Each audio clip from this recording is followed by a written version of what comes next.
You wake up tired. You go through your day doing everything right. You help people. You show up. You say yes when you should probably say no. And by the end of the day, you're completely drained. Not from hard work, from something else. Something most people never notice. See, there's an energy leak happening inside you right now. And until you find it, no amount of rest, self-care, or even positive thinking is going to fix it. See, there's one pattern I see over and over again in my students, in my clients, and even people who've done years of personal development work. And smart, capable people who still feel stuck. And when I show them what's actually draining their energy, they're shocked because it's not what they think.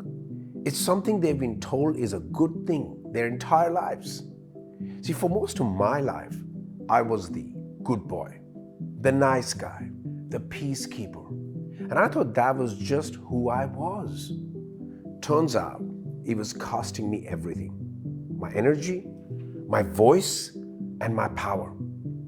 And once I saw the real pattern, everything changed. Let me show you what I found. I'm Malhotra, and I help people clear the emotional blocks that keep them stuck so they can finally create the life they actually want. And what I'm about to share with you is something I wish someone had told me 20 years ago. Because once you see this pattern, you cannot unsee it. And when you stop it, your energy comes back fast. So here's what we're going to cover. First, I'll show you the hidden pattern that's draining your energy without you realizing it. Then I'll explain why this isn't a personality trait. It's a survival response. And finally, I'll give you the framework to start getting your energy back. Let me describe someone and tell me if this sounds familiar. They struggle to say no without feeling guilty. They avoid conflicts, even when it costs them. They keep the peace in relationships, at work, in their family. And even when keeping that peace means betraying themselves. They hold resentment they don't express. They feel unsafe being fully honest. And here's the strange part. They know what to do. They've read the books, they've done the courses, they understand the concepts, but they don't actually do it consistently. Sound like anyone you know? Maybe yourself. See, this pattern has a name. Most people call it people-pleasing, but that label makes it sound harmless, like a quirk, like being too nice. But it's not harmless. It's one of the biggest energy leaks I've ever seen. And almost nobody talks about it this way. Now let me explain what I mean first by energy leak. See, I teach something called the energy cube.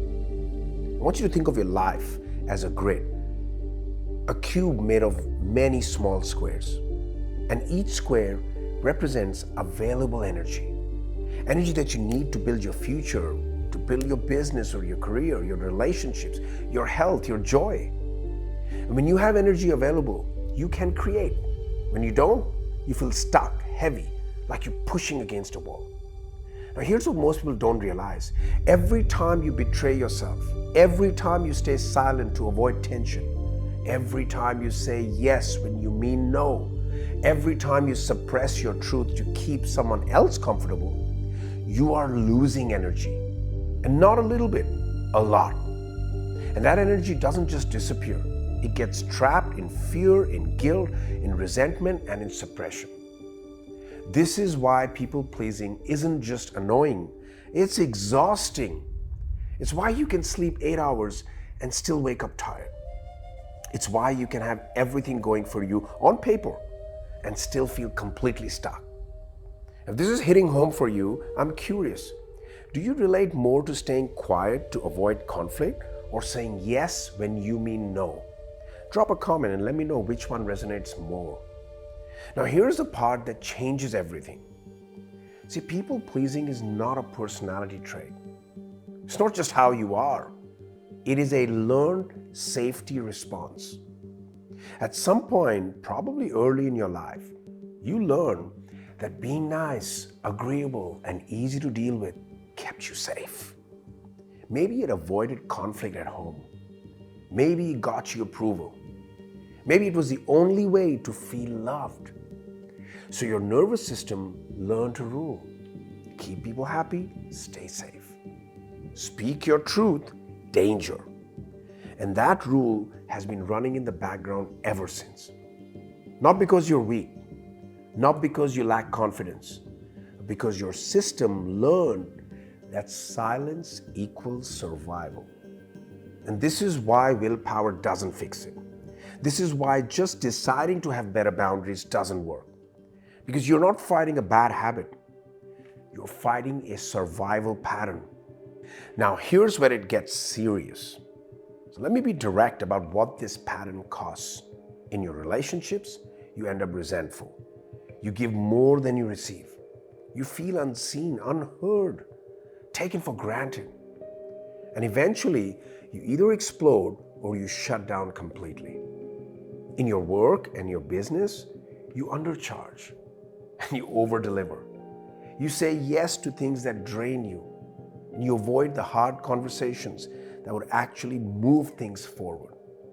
And your income stays capped because you're too afraid to ask for what you're worth.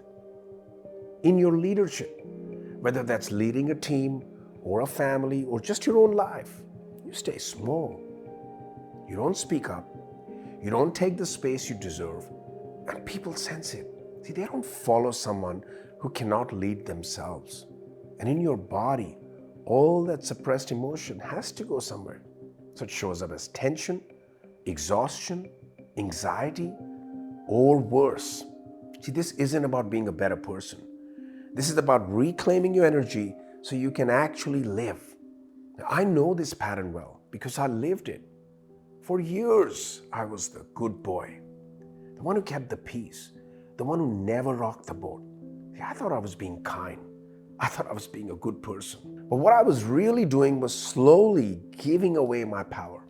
I avoided conflict because I was afraid of what people would think. I stayed quiet when I should have spoken up. I made myself smaller so others would feel comfortable.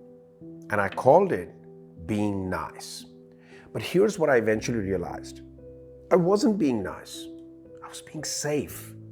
And that safety was costing me my energy, my voice, and my life.